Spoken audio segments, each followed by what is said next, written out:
up friends? Romans 8:28 बताती है कि and we know that in all things God works for the good to those who love him who have been called according to his purpose। इसका क्या अर्थ हुआ? इसका अर्थ ये है कि जो भी परमेश्वर को प्यार करता है तो परमेश्वर उन उन लोगों को सबसे अच्छा ही करता है। हम अगर देखा जाए कि हमारे लाइफ में बहुत सारी परेशानी होगी, बहुत सारी मतलब पेन में होंगे, एगनी में होंगे, बहुत सारा टेंशन और रिमॉर्स सारा होगा। लेकिन आप अगर पलट के देखेंगे कुछ टाइम के बाद, आप अगर पास्ट को देखेंगे तो आपको रियलाइज़ होगा कि जो भी हुआ वो अच्छे के लिए ही हुआ है। मैं इसमें अपना एक टेस्टिमनी शेयर करके बताती हूँ। आप सोचोगे कि टेस्टिमनी की क्या ज़रूरत है? टेस्टिमनी की बहुत ज़रूरत होती है कि बहुत लोग बाहर, हम जब घर से बाहर निकलते हैं तो हमें रियलाइज़ होता है कि हम कितना ही एक दूसरे को कितना कंफर्ट कर सकते हैं। शायद ये वीडियो आपके लिए फ़ायदा नहीं होगा, लेकिन किसी एक व्यक्ति के लिए ज़रूर वो फ़ायदा ज़रूर करेगा, मुझे पता है। तो चलते हैं टेस्टिमनी की तरफ। मुझे भी लगता था कि मेरी भी शादी हो जाए, लेकिन मेरे भी कुछ क्राइटेरियाज़ थे, तो मैंने कुछ फ़िल्टर करके रखे थे। तो मैंने मैट्रिमोनियल जो साइट्स थे उसमें सब में अपना जो है कर दिया था। उसमें पेमेंट टर्म्स भी होते हैं, तो मैंने पेमेंट के लिए तो कुछ नहीं किया है। तो उसके लिए मैंने क्या किया कि पेमेंट को ना, सब्सक्रिप्शन जो बोलते हैं, वो सब्सक्रिप्शन फ़ीस तो नहीं दिया। तो मेरे दिमाग में आया कि यार मैं ऐसे सब्सक्रिप्शन क्यों दूँ? आजकल सभी के पास सोशल मीडिया है, फ़ेसबुक तो रहता ही है सबके पास, तो क्यों ना मैं उनको फ़ेसबुक के थ्रू कनेक्ट करूँ। तो जब भी कोई मैट्रिमोनियल साइट्स में कोई एक दिखता है, फ़िल्टर करके, मैं दिल्ली में ही रहती थी, तो मैं देखती थी कोई बंदा जब कुछ भी हो जाए दिल्ली से होना चाहिए था। तो मैं जब देखती थी तो मिलता तब जो भी दिखता था दिल्ली में, कोई भी दिखता था, तो मैं उनको फ़ेसबुक में जो है उनको फ्रेंड रिक्वेस्ट भेजती थी और वैसे करके कुछ मेरे को मिले, तो नंबर एक्सचेंज किए गए। एक्सचेंज किया, फिर एक बंदा मिला मुझे उसमें ही, और नंबर मिला, नंबर शेयर किया। फिर हमने थोड़ा ज़्यादा जो बंदा था उसको, वो थोड़ा-सा इंट्रोवर्ट काइंड ऑफ, ज़्यादा मुझसे बात नहीं करता था, मतलब उतना एक्सप्रेस नहीं कर पाता था। बट मेरे को तो ऐसा था कि यार कुछ नहीं होता, किसी का नेचर ऐसा होता है। मैं तो थोड़ा एक्सप्रेस ज़्यादा करती हूँ, मैं जिससे क्लोज़ होती हूँ तो कुछ ज़्यादा ही बताने लग जाती हूँ। तो ऐसा हुआ कि उनके पेरेंट्स को बोला कि चलो, आप, मेरे पेरेंट्स लोगों को बताया मैंने कि ये एक बंदा है, मेरे को ठीक लगा, आप देख लो। तो वहाँ पे उन्होंने भी अपने साइड से देखना शुरू कर दिया। अब जैसे ही बात हुई तो वो घर पे आए, सब कुछ फाइनलाइज़ कर दिया गया, सारा एंगेजमेंट का डेट फिक्स कर दिया गया। शादी, आप ये सोचो कि सब कुछ ऑर्गेनाइज़ हो चुका है। एंगेजमेंट का दिन हुआ, एंगेजमेंट भी हुआ। आप सोच सकते हो कि एंगेजमेंट जो होता है मोस्टली जो है लड़की वाले करते हैं। तो सारा कुछ ऑर्गेनाइज़ कर दिया। सोचो, अब मेरा भाई जो है वो अब्रॉड रहते थे, वो भाई और जो भाभी थी वो भी आईं, और सब मतलब उतना ग्रैंड फंक्शन तो नहीं बोलूँगी, बट हाँ, कुछ 200-300 कुछ ऐसे लिमिटेड ऑर्गेनाइज़ किया गया। हमारे खुद के चर्च के जो ऑडिटोरियम है उधर ही ऑर्गेनाइज़ किया गया।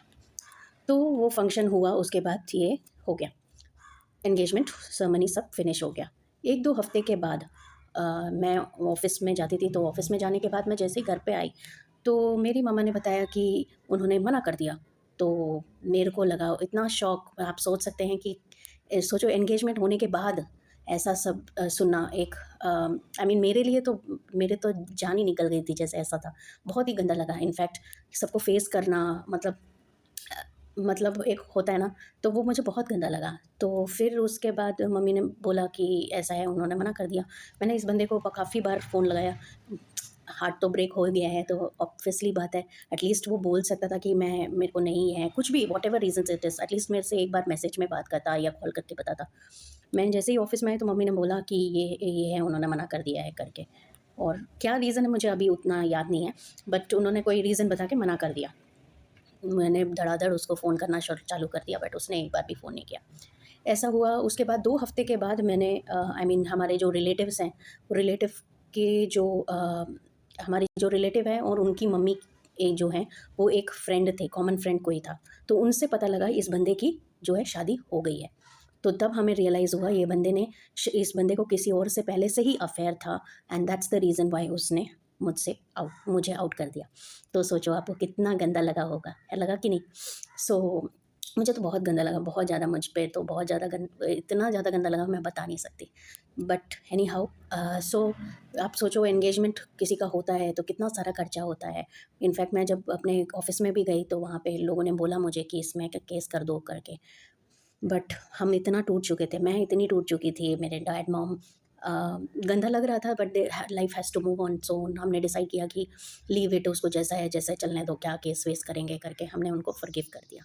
आप सोचो कि एंगेजमेंट के दिन, एंगेजमेंट होने के बाद ऐसा टूटना, और सोचो आपके फैमिली क्या क्या गो थ्रू की होगी, कितने लोगों को एक्सप्लेनेशन करा होगा कि it is not going to work out, marriage नहीं होने वाला, ये सब कुछ।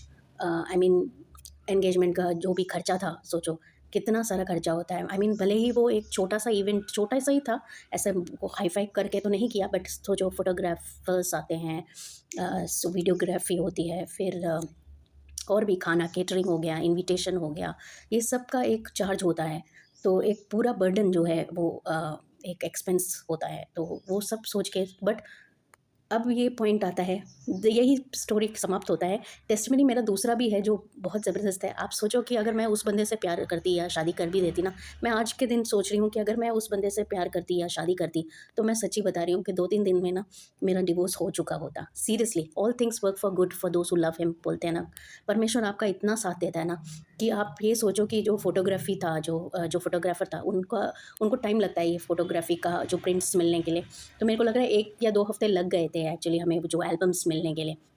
तो जब हमने उनको बताया कि एल्बम्स का कोई फ़ायदा नहीं है, तो उन्होंने इतना अच्छा था कि उन्होंने पूरा, और एक अच्छा अमाउंट ही था फ़ोटोग्राफ़ी और वीडियोग्राफ़ी का जो भी अमाउंट था, उन्होंने ₹1 भी हमसे नहीं लिया।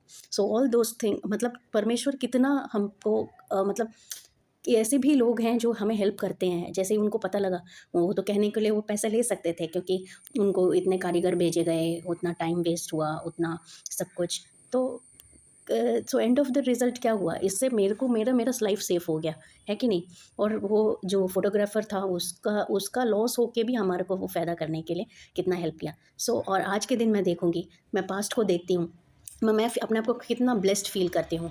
तो वैसे ही है आपके लाइफ में भी, अगर कुछ गंदा हो रहा है, तो आप परमेश्वर को बिल्कुल मत छोड़ो, बिल्कुल निरंतर प्रेयर करते रहना, बिकॉज़ आपके लिए ही गॉड आज जीवन जीवित है। आपको गॉड बहुत अच्छा प्यार करता है, और आपसे बहुत प्यार करता है, बहुत, आपको कभी नहीं छोड़ेगा, कभी ठुकराएगा नहीं। तो इसीलिए निरंतर प्रेयर करते रहना, और कभी डिसअपॉइंट नहीं होना, ठीक है? अगर आपको ये वीडियो अच्छा लगा तो प्लीज़ कमेंट करके ज़रूर बताइएगा। ये वीडियो मैं इसलिए चाहती हूँ कि आपके लाइफ में बहुत सारी ब्लेसिंग्स हो, और अगर आपके लिए अगर थोड़ा-सा भी स्माइल दे पाई, तो वो मेरे लिए बहुत भी बड़ी बात है। तो इसीलिए ही मैं ये वीडियोज़ करती हूँ। सो आशा करती हूँ कि आपको ये वीडियो अच्छा लगा होगा। Until we meet next, bye bye.